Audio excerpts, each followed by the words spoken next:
Welcome back.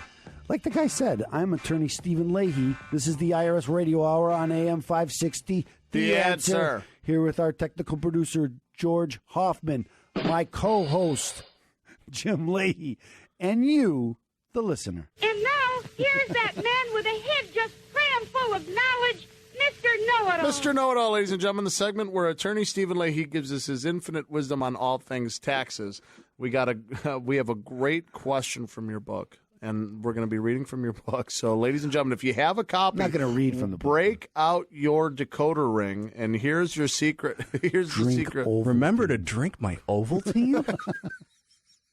So, what to do if the IRS thinks you owe? This is Chapter 5. If you're following along at home, what to do if the IRS thinks you owe them money? It's on page 31 of my book. I don't need to know the page; I just need to know the chapter because it's very easy writing. Well, we've talked, and again, reading. I've talked about this on the show many times. Is that the first thing you do when you have an IRS problem, or the IRS thinks that you have an IRS problem? And let me tell you this: if the IRS thinks you have an IRS problem, you have an IRS problem, because whether they're right or wrong, they're right. It's like the mob. Yes. I think you're going to have a problem with your roof as it goes on. You're going to have a problem with your roof. Exactly. And so when the IRS says you have an IRS problem, the first thing you do is you ask for transcripts, okay? Because you got to find out what the heck they're talking about. Why do you think that I owe you money? Well, maybe you know. Maybe because a lot of times people do know. Well, I didn't file my tax returns the last 4 years, so I figured I got an IRS problem.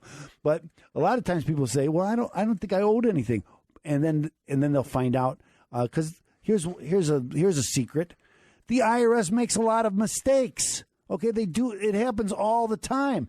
They're a huge bureaucracy. They have how many millions of tax returns that they're processing every year. And sometimes you send it in and they don't put it in their system, or somebody throws it in the garbage, or somebody does something else and they say they don't get it. So you have the return, you filed it. They say they never got it. And if they didn't get it, now they're going to say that you owe them some money. So, and your transcripts will show that they didn't get they did. But isn't it hard to read the transcripts? It can be very difficult to read it. That's true. It can be very difficult. So because they use a lot of coding and things like that. But again, you could see whether if they don't have a filed tax return for you, it's pretty easy to see it because it'll just say, it'll be blank. There's nothing there. We don't have anything.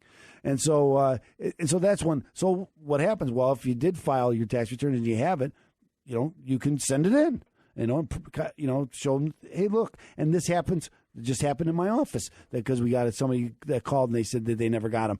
We did the tax returns for them. We sent them into the IRS. We have because we use software. It's done electronically. We have the proof that they received it, but they said they never got it. Okay, so that happens a lot. Again, the IRS makes mistakes. A lot of times they'll say that you owe them money, and because they'll do the SFR, we talked about that, the substitute for return, because they'll do the return for you because you didn't file your tax return. Maybe you paid your taxes because I'm a W-2 employee. They take it out. I pay every week. I get a paycheck. They take the money out. I paid my taxes. But if I didn't file the tax return, they may still say that I owe them money, even if they owe me money, so I can go back, I can do my tax return and show them, hey, you owe me. It gets pretty complicated. It does get complicated. Okay, but here's what usually happens when the IRS says that you owe them money. You owe them money. That's usually that makes sense. That's usually what happens, right? And remember, there's 6 things you could do if you owe the IRS money, right? So the first thing you could do, right, you could pay them. It's on the back of this Yes. book, so let me see here. You could pay the IRS the total amount you owe. Yes, right. You can or do it. 2, you Yes. could reduce the total amount you owe. That's through what they call an offer and compromise. Okay, so we have number 3. You could discharge some or all of your in a bankruptcy. tax obligations in bankruptcy. That's right. Depends on the bankruptcy, though, right? It might not work for you. That's Chapter true. That's 7 true. might work. Chapter 11 might work. Chapter 13. Or none might work. None might work. That's right. Negotiate a repayment schedule. That's called an installment agreement. Oh, yeah, we've talked about that before. Many times. And then we have your taxes deemed uncollectible. That means I could prove to the IRS that once I pay all my bills, I don't have any money left. Isn't that through bankruptcy? No, that's uncollectible. That's got nothing to do with bankruptcy. So that could be confusing right I there could for prove people. the IRS, hey, IRS, once I pay all my debt, all my bills every month. I don't have any money left. I don't have anything to give you. And they'll put you in this uncollectible status, and they'll leave you alone. Or you could do number 6, and which is generally what a lot of people do. Right.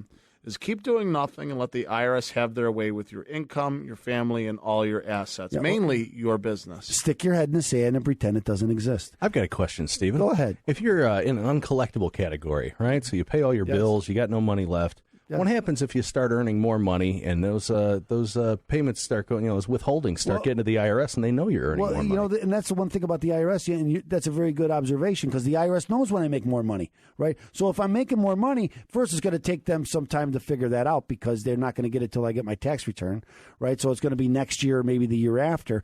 But yeah, the answer is, if I'm making more money, they may come back after me and say, "Hey, can you pay us now?" And maybe I have to reestablish the fact that I still can't pay them, but they'll make me go through the process again. And that's why the IRS protection plan comes in, and we'll talk about that in another plan. But very good question, George.